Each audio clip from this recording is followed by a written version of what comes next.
Steve and Jill here. Hello. Welcome to the Land Academy Show, entertaining land investment talk. I'm Steven Jack Butala. And I'm Jill DeWit, broadcasting from sunny Southern California. Today, Jill and I talk about, there's no time like the present. Yep. And before you go, oh my God, Steve, really? Are we going to talk about, why Land Academy is successful again? What? Are you guys going to seriously sit there and spend 20 minutes talking about that again? No. No, we're not. Actually, we're probably not going to talk about Land Academy at all. Okay. I think it's more just like, this is more of like an extension of the show that you did, I guess it was last week. Last week, yep. Exactly. Well, I have a lot of questions for Jill. This is kind of her topic. Okay. Before we get into it, let's take a question posted by one of our members on the Land Investors online community. It's free. Ricky asks, does offering a higher price per property in a more urban area with the intention to sell the property faster work? Well, this is brilliant. Like this. Heck yeah, that works. That's the definition of the velocity of money within kind of a real estate environment. It's the real estate day trading model, Right. like I like to refer to it. I think what you're really asking is, I found a good consistent market, and I don't want to offer $200 an acre. I'd really rather offer $800 an acre on property that's probably worth $1,200 to $1,500 an acre, kind of up the ante a little bit, add a zero, as Jill says, and make sure that property's trading really quickly within that environment. And it's really funny that you bring this up too, because that's the model of House Academy. Mm-hmm. Only buy properties that are in really high velocity turning markets. And there's a scientific way to do it. I explain it all in House Academy. And you will make more money. Yeah, because the model is you're going to offer more than other people, so they're going to accept your offer. You're going to obtain more property, and then you're going to sell it faster. Maybe not. You're not going to double your money, but that's okay. You're going to do much more property a lot faster and easier. Yep. And you're going to do just fine. Right. Yeah. Double your money doesn't. We use it a lot. This is what we do. Especially for houses. That's not what you can't do that. It's not what we do. So, you can, but I don't want to do that. We talk about this in the live show. There's huge opportunities to hit home runs. Right. With rural vacant land, because it's unwanted. The nature of it is unwanted. It's never going to get used, and the decision that people make to sell unwanted land is different than why they sell infill lots or houses. Mm-hmm. With infill lots in an urban area and houses specifically, they know they have something. Right. They're doing it because it's so convenient. That's the reason they're selling it to you versus like listing it on the MLS and having to clean everything out. Exactly. So they're willing to pay for convenience. With rural vacant land, it's just like, man, I really just want this out of my life. Right. I don't know how much it's really worth, and I actually don't care. For $1,000, you can have it. Knock yourself out. Right. It's a garage sale. Yep. Thank you. Today's topic: there's no time like the present. This is the meat of the show. Jill, can you start off by telling us what you talked about last week on your live show? Yeah. It was the live show last week was called Now is a Time to Make Massive Change. And I really talked about, it doesn't have to be January 1, but this is naturally a time that we do make massive change. And I gave a couple steps and I wrote them down here. What do you do to kind of plan for and be ready for and to do it right? So I talked about my version of hitting the reset button, and I think some people like that. They made some comments on that, and that was really good. I talk about that with even just our kids. I tell our kids, when you're like, just recently number 3 finished up middle school. He's in high school now, and we're like, how cool are you that you get to hit the reset button? If you weren't the person you wanted to be in middle school, you're coming into high school. You want to be a surfer kid. You want to be this kid, that kid. You kind of get to reset, be the student you want to be, make the friends you want to have, that kind of a thing.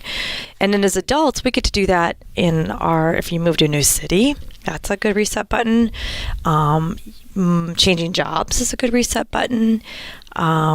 Relationships, that's a reset button. There's lots of things. What?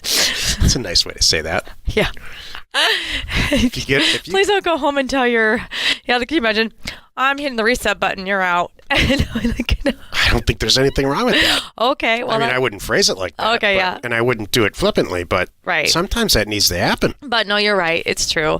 Come on, that's true. And even with friends, if you've not had this, there's probably, if you've never let go of friends that are not good in your life, then you're carrying around some friends that are probably not good in your life. This is good advice. We've all done that. And you need to do that. I know, and especially, this is we didn't talk about this on my show, but I remember this coming up in the beginning there, talking to, when I used to do a lot of the talk calls at the beginning when people were thinking about joining Land Academy. It was only me usually answering the phone and talking about it. And I remember a lot of people saying, how do I convince my wife? And I don't want you to, trying to think why I was going with this, but you have to, you want to make sure everybody's in your world. Shoot, save me, Steven. I kind of lost my total train of thought where I was going here. I was actually thinking about something else. Oh, what were you thinking about? I lost you too. Save me, Steven. Yeah, you did. All right, let's get back to this. So here's my no time like the present notes. Number 1, it doesn't have to be January 1st. It can happen anytime. I think that's great. Yeah. I see more people exercising right now than ever. And I think it's just funny. Like, if I want to improve myself, I can do it in March. Yeah, we did. Or July. We made some changes. It was right around tax time last year that we changed the way we eat. Mm-hmm. We changed, we got, I think it was February. I think we got the elliptical in February. We changed our whole dieting, the way we, not like dieting, but what we just changed what we ate in April. Change the whole tax thing. Time, and then there's other things. It doesn't have to be January 1, but just naturally when it happens, you want to make sure that you're ready, but not too ready. You want to think it through. Exactly, but don't think it through. Don't spend a month on it, or if you do spend a month on it. Maybe it is that big. Maybe it's a relationship thing. I want you to spend a month on it. Yeah. I think spending a lot of upfront time on things is better. Right. Don't spend 2 years on it. Yeah. That's really right. My point. But don't spend a weekend on it either. Exactly. You shouldn't. You really can spend too much time sometime on this and thinking, I'm just not ready yet. Well, at some point you got to cut yourself off and just do it. Yeah. So, or make a decision to not do it. Just pick one. Don't let it weigh. That's a hard thing too, by the way. You don't want this cloud weighing on you, for a long, long, long time. So make sure you're ready. My takeaway from your show, and I really think that should be the point to this, is that if you want to do something, if you really want to do it, you're going to do it. Yeah. If you don't want to do it, you're probably not going to do it. And I know that sounds so cliche-ish, but I know I use the guitar example all the time. I've probably owned 6 guitars in my whole life, and I do not play the guitar, and I don't own one now. And it's not because I'm not capable of it, or it's not because I honestly don't have the time, because I do have the time, but I have not chose not to made a concentrated effort to do all the steps in place to learn, that first song, mm-hmm. or whether it's a nursery rhyme song. So I'm not going to do it now. I've accepted that. I have a question. For me, it's freeing. So was it freeing for you to unload all these guitars and not have them staring at you? Yeah, so I never had them all at one time. Right. I just, probably whimsically said I should learn how to play the guitar, usually on a Sunday, which is when I make all bad decisions in my life because I have too much time on my hands. Right. And, was it, what's freeing for me to sit here and say this right now? I'm never going to play the guitar. That's nice. I'm letting myself off the hook. That's nice. That's good. Mm-hmm. And that's a super simple. It is. Like, you can say that, you can have that attitude and say that sentence about some serious stuff in your life. Like, and you know what? No one's going to think any differently of you. They're not going to look down at you like, oh, you don't want to play the guitar? No, I really don't. I'm choosing not to, and I'm good with that. I'll never be a medical doctor. Yeah. This is fun. This is like therapy for me. How about you? You go. My skiing days are over. I will never, ever even get close to breaking a leg on skis because I'm done getting on skis. That makes me happy too. Good. I mean about Not you. that I've broken anything. I haven't broken anything, and I want to keep it that way. I'm at the point now that I'm like, yeah, if I get on skis, I will break something. I'm afraid of that. But you know what I will do? I'll get on a snowmobile all day long. That's fun for my me. girl. Me too. I'm just going to go out in the snow and have fun. Snowmobile days are not over by any stretch. Good. My ATV days are not over. Me either. Let's see. What days are over? I have to think about this. If I never get on another sailboat for the rest of my life, that's totally fine with me. My roller coaster days are not over. My roller coaster days are over. Oh. Entirely. But it doesn't work with stuff that's like okay. a ride. It works for things like, oh man, I got to ice out some time to do this. I have to accomplish some stuff. I got to put a plan together. I don't mean going to an amusement park. Oh, I meant amusement park. I know. I'm trying to think of the things that I I'm have like. Multiple books half done that I will finish. And I will finish them all. Yeah. Or at least most of them. And I want to. Yep. Yeah, what else? My golfing days are over. They never started. Oh, my golfing days never started, and I'm good with that. My tennis days never started. I'm good with that. I like tennis. Racquetball. No, I'm not. There's none of those that I really like. Pickleball's kind of fun, only because it's a half drinking game we do with my friends. I'll play that. Everything's half drinking that you love. Thank you. My shooting pool days are not over. Me too. I like that, but being in a competitive pool player, that will never happen, and I'm okay with that. We talked about that at one time, like you should take lessons, and I thought, I should. And there's a reason why I didn't, because I don't like it that My office much. building ownership days are over forever. Oh, that's for the rest of my life. That's a really good. My minivan days are over. Again, Not that really. keep it to something Having that requires kids some days. thought. Let's see. I don't think the kid thing's ever over. I used to think. No, that. having more kids. Oh yeah. That's what I mean. So now I like other people's kids. Let's see. It's fun to hold a baby and then hand it back. Here you go. What else? I'm trying to think of anything good. There's more things that I still, you know what? My door's not closed. I'm open to a lot of things, but I'm not running towards them. Yeah.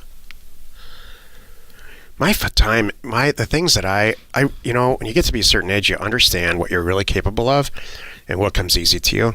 And they tend to just, the things that are really valuable are not easy. Yeah. And so you want to focus on that stuff, especially when you get out from the other side of it. It worked, or it's generated. In my case, I have to budget everything, so it's got to generate some money, or I'm not going to spend any time on it. It's funny, there's things though. You know what else? There's things that happen. I'm just thinking, not that I ever really wanted to be a singer, but man, I really want to have a band. And it's sure hard to have a band when you really can't sing. So that never materialized, and I'm okay with that. We have some friends who play in a band like 3 times a week. This is Los Angeles. Right. And they're not going to, achieve Led Zeppelin status, and they all know that. They're just doing it to get up on stage and have fun, and I think that's great. That's true. I think they probably sat around and said, at some point in their musician career, sat around and said, I'm not going to probably do this for a full-time living, but I'm not going to be fill in the blank, Michael Jackson or whomever. Exactly. I just want to be a musician, playing the bass on stage, have some fun, and drink some beer. Well, even in our business, That's got to be a happy time for them. Is my point. Yeah. When they realize that and they just want to have some fun.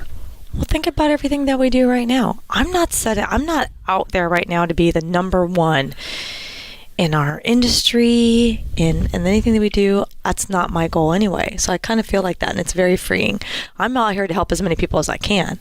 I'm not out here to personally make, this number one. Does that make sense to you? Yeah. So for me personally, you might have I don't know if you have a different thing. You can have a different goal. We are number one. I mean, Land Academy for sure is number one. Do we buy and sell the most land of anyone I know or anyone in our group? No, and that's not my goal either. Right. Or is it my goal to competitively make sure that I make the most money? Absolutely not. Thanks. But as it turned out, there's no other place to buy and sell land that as he even comes close to Land Academy. And the reason for that is that every single day I wake up making sure that we're staying out in front of that. That's true. And so, no, I'm not the best teacher or instructor or any of that stuff, and don't want to be.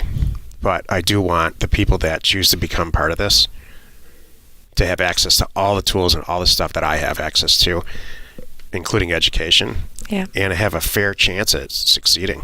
Perfect. Better than a fair chance. I couldn't have said it better. I don't think that I'm very confident we're the best at this. Thank you. I would rather do at this point in my career less deals, make more money. I agree. Join us next time where we talk about how land investing is not sexy, but making money is. And we answer your question. Post it on our online community, landinvestors.com. It's free. You are not alone in your real estate ambition. What? I don't know, just quiet. Oh, I was kind of like, it started to go down we used to play those games, like, name a profession that you'll never do. I like that. I like know. doing this. Those are good It's good games. for, I don't know, I'm not sure from a listener's perspective how much they like it. I know, but it's funny for us. Hopefully, my whole goal in that is like, wherever you're listening to this, you're like, yeah, I really don't want to be an accountant anymore. Or whatever. Exactly. Hey, wherever you are watching or listening, please rate us there. We are Steve and Jill. Information and inspiration to buy undervalued property.